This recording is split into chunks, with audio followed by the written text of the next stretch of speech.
بە ناوی خۆی گەورە و میهرەبان. ئەم شەو لە درێژەی کار و چالاکیەکانی مەڵبەندی هەشتی سۆرانی کۆمەڵی ئیسلامی کوردستان مەڵبەندی هەشت هەستا بە ئەنجامدانی کۆڕێکی جەماوەری بۆ بەڕێز مامۆستا مەڕوان گەڵاڵی سەرۆکی فراکسیۆنی کۆمەڵی ئیسلامی و مامۆستا تیایدا وتارێکی پێشکەش کرد و هەروەها بۆ بەڕێز بەرپرسی مەڵبەند کە تیایدا باس لە هەندێ بارودۆخی سیاسی و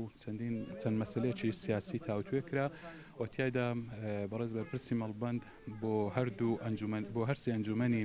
ڕواندز و هەروەها ئەنجومەنەکانی سۆرانی خوشکان و برایان جەختی لە مەسلەی بایۆمەتری کردەوە کە بەگەرم و گوڕیەوە بەرەو پیری بچن و سوپاسی کردن کە بەڕاستی